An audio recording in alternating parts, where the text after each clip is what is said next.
നമസ്കാരം.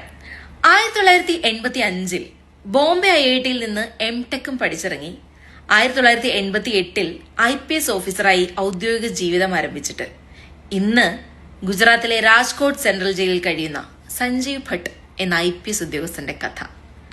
ഗുജറാത്ത് കലാപകാലത്ത് ഗുജറാത്തിലെ intelligence ബ്യൂറോയുടെ deputy കമ്മീഷണറായിരുന്ന Sanjeev ഭട്ടിന്റെ ഞെട്ടിക്കുന്ന ജീവിത കഥ. 2002 സെപ്റ്റംബറിൽ മുസ്ലിം വിഭാഗങ്ങൾക്കിടയിലെ ജനന നിരക്കിനെ കളിയാക്കിക്കൊണ്ട് നരേന്ദ്രമോദി ഒരു പ്രസ്താവന നടത്തി. അന്ന് ന്യൂനപക്ഷ കമ്മീഷൻ കേസെടുക്കുകയും ചെയ്തു. ന്യൂനപക്ഷ കമ്മീഷന്റെ ആവശ്യപ്രകാരം മോദിയുടെ പ്രസംഗത്തിന്റെ ട്രാൻസ്ക്രിപ്റ്റ് സഞ്ജീവ് ഭട്ട് തലവനായ സംസ്ഥാനത്തെ അന്നത്തെ ഗുജറാത്തിന്റെ ഇന്റലിജൻസ് ബ്യൂറോയുടെ സംസ്ഥാനത്തെ തലവനായിരുന്ന സഞ്ജീവ് ഭട്ട് ന്യൂനപക്ഷ കമ്മീഷന് കൈമാറുന്നു. തൊട്ടു പിന്നാലെ ഭട്ടിന്റെ പണിഷ്മെന്റ് ട്രാൻസ്ഫർ. കൂടെ ഉണ്ടായിരുന്ന മുഴുവൻ IPS ഉദ്യോഗസ്ഥരും IG റാങ്ക് വരെ എത്തിയപ്പോഴും 10 വർഷം ഒരു പ്രൊമോഷൻ ലഭിക്കാതെ സഞ്ജീവ് ഭട്ട് എന്ന IPS ഉദ്യോഗസ്ഥൻ. ഇനിയാണ് കഥയിലെ ട്വിസ്റ്റ്. ഗുജറാത്ത് കലാപത്തിൽ അന്നത്തെ മുഖ്യമന്ത്രിയായിരുന്ന മോദിയുടെ പങ്ക് കൃത്യമായി പറയുന്ന സത്യവാങ്മൂലം ഭട്ട് സുപ്രീം കോടതിയിൽ സമർപ്പിക്കുന്നു.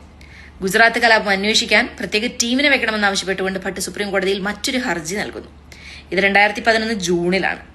2011 ഓഗസ്റ്റിൽ ഭട്ടിനെതിരെ ആദ്യത്തെ നടപടി.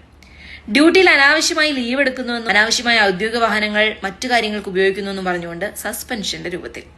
പിന്നീട് ഇതേ കാരണം കാണിച്ച് 2015 അദ്ദേഹത്തെ സർവീസിൽ നിന്ന് പുറത്താക്കുന്നു. ഇതിനിടയിലാണ് ഗുജറാത്ത് കലാപത്തിൽ ഭട്ട് സമർപ്പിച്ച ഹർജിയിൽ തന്നെ ഭീഷണിപ്പെടുത്തിയാണ് ഒപ്പുവെപ്പിച്ചതെന്ന് പറഞ്ഞുകൊണ്ട് ഭട്ടിന്റെ അന്നത്തെ ഡ്രൈവറുടെ പരാതി. തൊട്ടു പിന്നാലെ ഭട്ടിനെതിരെ അടുത്ത കേസ്. പൊടുന്നനെ ഭട്ട് ജയിലറയിലേക്ക്. എന്നാൽ ആ കേസ് സുപ്രീം കോടതി തള്ളി. വീണ്ടും 2012 അദ്ദേഹത്തിനെതിരെ കസ്റ്റഡി മരണം ആരോപിച്ച് അറസ്റ്റ്. പിന്നീട് ഇങ്ങോട്ട് അദ്ദേഹത്തിന് തുടർച്ചയായി ജാമ്യം നിഷേധിക്കുകയും ജാമ്യാപേക്ഷ പരിഗണിക്കൽ നീട്ടിവെക്കുകയും ചെയ്തുകൊണ്ടിരിക്കുന്നു. ഭട്ടിന്റെ നീതിക്കായി ഇന്നും നമ്മുടെ രാജ്യത്തെ ആക്ടിവിസ്റ്റുകളും പ്രതിപക്ഷ പാർട്ടികളും ഒക്കെ പ്രതിഷേധത്തിലാണ്. ഭട്ടിന്റെ ഭാര്യ ശ്വേതാ ഭട്ടും ഭരണകൂടത്തെ ഭയക്കാതെ വീണ്ടും പോരാട്ടങ്ങളിലാണ്.